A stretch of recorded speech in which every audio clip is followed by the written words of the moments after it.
Welcome back to the Twin Spires Racing Roundtable. I'm Ashley Anderson here with James Scully and Vance Hanson in tight quarters today. We're doing a little bit different of a format, but we had a very big weekend this past weekend at Oaklawn, Tampa Bay Downs, Santa Anita, and Aqueduct, all featuring Kentucky Derby points races, and most of them also had Oaks races or Kentucky Oaks points races on their slate. So we're going to go back to our Road to the Kentucky Derby report card and a lot of grading to do. So let's jump in with Friday's Derby prep races. We had the Grade 3 Southwest at Oaklawn and the Withers at Aqueduct. Vance, I'll start with you. What grades do you give the Friday prep races? Well, as far as the Southwest, I'll give Silent Tactic an A minus. This was a horse that was uh, not in a very good position in his previous start in the Smarty Jones, stuck behind a slow pace, but he still made great progress to finish second in his dirt debut. Ahead of this race, I thought he was going to get a much better pace scenario, and he absolutely did. And if you watch the replay, he's traveling so smoothly down the backside. I mean, from 3 to 4 furlongs from the finish line, I'm thinking this horse is gonna come with a huge run, and he absolutely did, rallying very wide here. Trained by Mark Casse, and he's just going to mow down this field and win for fun at the end. On the downside, this race was not particularly fast, but this was a much better field than he faced in the Smarty Jones. I think this horse is going to improve quite a bit as we continue on towards the Kentucky Derby. And when he gets to Churchill Downs, he's going to even get a faster pace than he got in the Southwest. So I like the way this horse is progressing. I give him an A minus. As far as the Withers, I'm giving that a D plus. The Withers is not a very strong Derby prep traditionally. This and the winner had not run in 3 months. He had only been facing New York bred competition, and he basically got himself on a lonely lead and won for fun there. Number didn't come back great, and the runner-up is still a five-start maiden for trainer Todd Pletcher. So from top to bottom, the Withers lacked depth. It was not a fast race, and so I'm giving it a D plus. James, you're kind of close on the grading scale here. You gave Talk to Me Jimmy a slightly better grade than Vance, but Silent Tactic a slightly worse grade. So talk about your grading system. Yeah, I'll just start with talk to me, Jimmy. Those races, he's up by a length at the first call, and those races are just impossible to really get a true assessment on because once he got clear early, he had everything his own way on an easy lead. And we all know that he's not going to continue to get that in every race leading up to and including the Kentucky Derby. So he still just has something to prove. I mean, both of his two previous starts had come in 1 turn mile, maiden special weights for New York breds. He ran well in that, but this isn't the biggest individual in the world, and you're going to need to see a race where he takes pressure and runs well. And I look at a race like this more of an indictment of the also rans. Talk to me, Jimmy still has something to prove, but I'm down on everybody else behind him. The Southwest, I agree with Vance about Silent Tactics' potential moving forward. He's a dynamic closer. I just want to see him run faster, so I'm going to give his performance a B.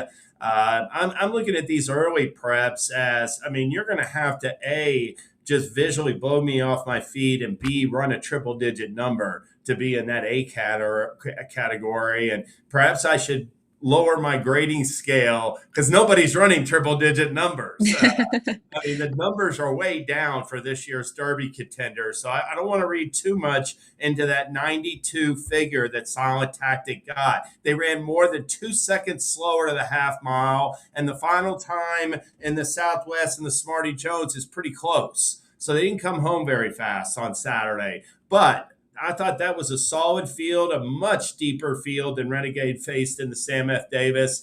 And I'm still looking at the glass as half full with Silent Tactic, where he can continue to keep showing more for Mark Casse. I was right there with you on the grades, James. I gave Silent Tactic a B. Talk to Me Jimmy a C. I'll give you an A for calling Silent Tactic in the jury on Thursday. But visually impressive with the late rally, just zooming past his rivals. I did think Decode was suspect coming into that race and was one of the morning line favorites after Litmus Test had scratched. And then Butane, I wasn't really too high on either. Soldier and Diplomat, who ended up finishing second. I do kind of wonder going forward if he's going to like going classic distances. I've thought he looked pretty good out of Steve Asmussen's barn, but just looks like he's losing a step in the stretch, at least the last two starts. I didn't think he looked like he had enough in the tank, but talk to me, Jimmy. Really, it's as you mentioned, the rest of the field is the issue. I mean, grittiness was, it looked like he was out of the race, and then he ended up rallying to overtake Schoolyard Superman to finish second. And no one was really involved in that race aside from Talk to Me, Jimmy from the start. He did get a 120 class rating, but a 114 race rating is what came back on Brisnet. And it was kind of a dud of a race to me. No one was expecting Talk to Me, Jimmy to win that race, I don't think. I mean, it was 12-1, No. but clearly Chad Brown came in with the two heavy favorites, and I just was very unimpressed. And the other horse, I already forgot the name of his other horse, but he was really kind of a non-factor. So that Well, the Withers was, ran second and third. Otno was his oh, other he one. did He run. ran second and third. I think maybe Grittiness was second. oh, third and fourth. I'm sorry, Yeah. third and fourth. Yeah, grittiness was second, and But by several lengths back. So yeah, throw it out. Not the best. Clearly the Withers was probably our weakest of the prep races for the Derby this past weekend. But let's move over to Saturday's two Derby prep races, the Sam F. Davis and the Robert B. Lewis. And James, I'll start with you with Plutarch and Renegade. What were your grades for those runners in the prep races as well? I gave them both a B plus. First off, I'll go with Renegade. Won't go in alphabetical, but listen, he looked the part. To me, Renegade is in the upper echelon of Kentucky Derby contenders following this encouraging comeback performance. Now, this is a terrible field potentially he was facing. I mean, there might be some of these also rans that could come back and show more at shorter distances, like Confessional, perhaps. But this runner-up, Wayne's Law, I don't think that's going to flatter the competition in the race. But getting back to Renegade, hey, he's off the pace on a track where I thought it was a little bit of a tough trip in the early stages to be that far back.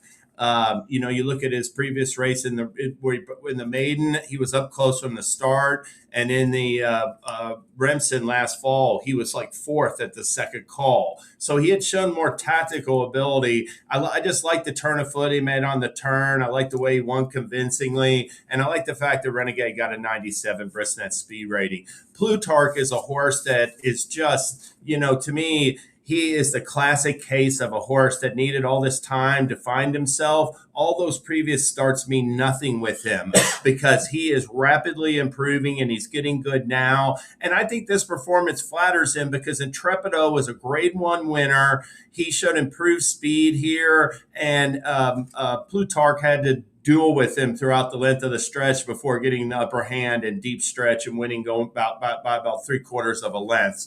I think that Baffert talked afterward about the immense potential and development that could be there for this Plutarch, and I'm a buyer. He's out of a champion 3-year-old filly in Stellar Wind. He's by End of Mischief. He's got a lot going for him. So I thought Plutarch and Renegade were both outstanding winners, and I'm excited to see what they do in their final prep. Vance, talk about your grades.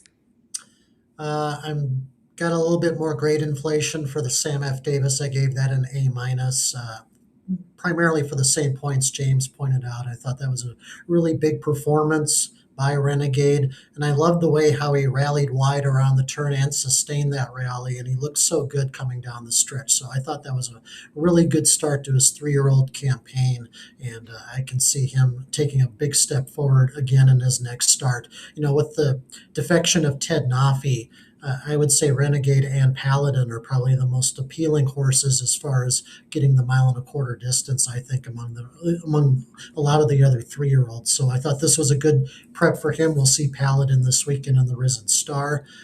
Plutarch, I gave a B. Ran on the pace. They weren't really closing into the pace in the Bob Lewis. Him and Intrepido ran 1-2 basically around the track. But this is a very promising horse. James alluded to his fine pedigree into Mischief out of Stellar Wind. He's got some positive grass form too. So whether he does well in the Derby or not, Bob Baffert's going to have a lot of fun with this horse because he is versatile. He has a lot of versatility as far as courses where he can run on dirt and turf. Um, it just didn't wow me, I suppose, compared to Renegade. And I don't know exactly how the California Colts stack up so far against some of the better Midwest and East Coast horses. I'm just kind of taking that race down a peg, and that's why I gave it a B. Yeah, I went with a B as well for Plutarch. I thought, as you mentioned, James, he took some time, but he was also facing graded stakes company in a second and third start. Connections clearly saw talent from the beginning, and he was barely beaten by Intrepido and the American Pharaoh. He had those two turf starts and then switched back to dirt here and handled it well, and was able to turn the tables on Intrepido, they were both game in the stretch, but Plutarch didn't flinch, and he looked very professional in that win, has the pedigree by Into Mischief out of a Curlin mare. I think he might be Bafford's best chance that I've seen so far. And I was looking at the future wager that we have this weekend, and he's going to be 20-1, I believe. But of the other choices, Brant and Boyd are a toss for me. I don't really like litmus tests. We also have Patente, who you talked about, I believe, was it last week you talked about Patente, who could be another up-and-coming Baffert runner who's 50-1 on the future wager right now on the morning line. But I think after what I saw from Plutarch, he's one of the top Baffert runners, at least, who could be Derby contenders. And I don't know why Brant and Boyd keep getting these low morning lines, or low for the future wager, but Hey, I want to point out, what about Florent Giroux? He shifted his tack to Southern California. Apparently, Baffert asked him to come out, and he's got so many horses, he can get him some mounts. So he gets out there the first week and he picks up this mount on Plutarch. So yeah, it's working like a charm for him so far on that move to California. He picked up a Derby contender in the process. yeah, absolutely. And then real quickly, I'll talk about Renegade. I gave Renegade an A. I've been a big fan of this horse since he was 2, and he did come into this race this weekend, still a maiden, but he finally had his breakthrough performance here, and he was nearly 7 lengths off the leader, put in a strong closing kick. He got a 111 late pace rating. Those are huge numbers. A career best 97, and that was the best speed figure that we saw of all of the Derby prep winners this past weekend on Bristnet. So there is some concern that he's been bested twice by Paladin, once by DQ, but right now it looks like Paladin's a better horse, and we'll see what he does this weekend in the Risen Star. But I think Renegade has turned a corner in the bright future ahead. So I'm hoping, right now, I've just had this feeling with him that I'm hoping that he can be the Derby winner. But I mean, we also know that Pletcher has a lot of other horses that could show up the first Saturday in May. But I think Renegade looks very strong from this last performance. I mean, Pletcher has both Renegade and Nearly in pool for the weekend. So both his runners are going to take a lot of money. I believe Nearly is the second individual choice. Paladin's the first individual choice now that Ted Noffey's out of there. But yeah, James and I will be at Risen Star, so we'll get to see up close and personal how good Paladin potentially is. But to close out, we're going to kind of keep our rant or rave, I suppose, but each of us taking one of the Oaks Point races, since there were 3 of them this weekend. Vance, I'll start with you. You have Search Party and the Martha Washington. I actually took the Suncoast and Zany. Oh, you did? Okay, well, then you can talk about that. Yeah, I mean, Zany, winner, she didn't have much to beat in the Suncoast, and she looked really solid, especially on the gallop out. But, it was a little disconcerting to see her duck in a little quite pronounced in the stretch. And I saw some post-race quotes from Todd Pletcher saying, that Irad Ortiz was trying to get her to change leads in the stretch, and he wants her to learn how to do that. And yeah, I can take that at face value, but also, it's also a sign of immaturity as well. So, going forward, I want to see her against a lot tougher company than she's faced in either of these 2 races. And, if she's kind of prone to ducking, I'd hate to see her, what's going to happen when she's in front of 100,000 people at Churchill Downs on a Friday night. So this is a really good looking filly, top Oaks contender, no doubt about it. But I do want to see a little bit more than what she was asked in the Suncoast on Saturday. James, you go ahead. I'll take Search Party. First off, I mean, I was a little disappointed with that speed rating with Zany, but I don't get too caught up in it. What a beautiful looking horse she is. She is a good looking individual. Search Party is a daughter of Gunrunner out of a mare by End of Mischief, who, just like Plutarch, needed a whole bunch of races. She didn't break her maiden until her fifth career start on December 27th. And we talked about it on the jury last Thursday. That was a fast race that she won by 6 lengths, and was like her previous races, she was a shell of herself compared to what she was going into that Martha Washington. And things did not go right for her during the race. She got caught up, I thought, on traffic on the far turn. She went to split a gap in the stretch and got all banged around. And, it was just a rough trip where she had to persevere and find a way to get up in time and edge a very game runner up in Newtown Pike. So, not the fastest race once again, but she's progressing, and she's progressing in a very positive manner. And to me, she keeps on improving over the coming months. She could be as good as any 3-year-old filly out there. So right now, we're seeing a rapidly improving runner in Search Party, and we'll see if she can keep moving forward. But I like the courage she showed in the Martha Washington. And I have Meaning and the Lost Virginess, and a little rant on the meaning of a 4-horse Lost Virginess, because I do think Meaning has a lot of talent, was neck and neck with Explora, who is a solid filly, but Explora kind of seems like she has a bad case of seconditis. I think she'll have a breakthrough eventually, but she's been kind of frustrating for that reason. And I thought could have made a case for her for 2-year-old filly, but Super Corridora won that, of course, at the Eclipse Awards and was part of this field, but was the 4th place finisher. Now, Meaning rated off a super hot pace and made a 3-wide move, got up top of the stretch. I thought it was an impressive performance, but how much can we take from a prep race that only sent off 4 horses, and that was all it drew as well? Still better than we got last year. We had a 3-horse field where 10 Mud dominated and then did finish 4th in the Oaks. But the Lost Virginess, the last 10 years, the most we've seen are 6 horses in the field, and that was 2018, 2023. We have seen some good horses come out of this race: Adair Manor, Songbird, Beholder. And we also have Oaks winners, but you have to go back to 2010 with Blind Luck, Rags to Riches, 2007, Light, Goodbye Halo, Franz Valentine way back in the 80s. So recently it hasn't necessarily been this indicator of a huge Oaks contender. And I do think Meaning could maybe be someone to consider for the Kentucky Oaks, but I just can't put too much weight into this particular field. It got a 118 race rating, but I'm just kind of suspect on that on Brisnet with a 118. Looking at who she went up against, it really was her and Explorer in the stretch. And Super Corridora, again, she's a champion 2-year-old filly, but I kind of just, I didn't really see her. It was more a default award, I would say. So this to me was just not the strongest competition. And yeah, 4 horses. Let me see her beat something else. It's a little early to make a gauge, but I will say at least with Super Corridora, Explora, and then Meaning, really this was a breakthrough win for her. She just had a maiden win and a 4th in the Breeders' Cup Juvenile Fillies.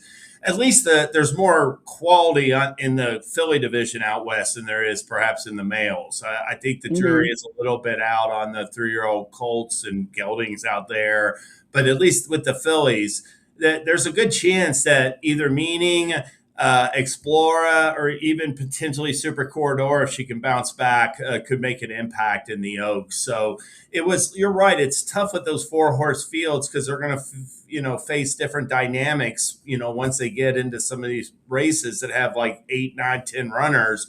But I do think that it was a pretty good group, even though it's tough to read too much out of it.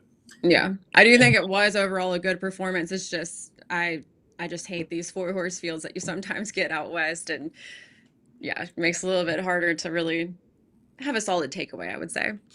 Yeah, you brought up Goodbye Halo a few moments ago, and that was when the Lost Virginess was a Grade 1 race. And I don't know how many horses ran the year that she won, but she went on to win the Kentucky Oaks, and the 2nd place finisher, I think, in that race was a filly named Winning Colors, who won a big race at Churchill Downs the same weekend that year. So, they don't make Lost Virginesses like they used to. Yeah, that's for sure. All right, well, I think that's all the time we have today for our racing roundtable. I will not be on next week, coming back from Risen Star, but I believe both of you will be here. So tune in next Tuesday. We will see you then.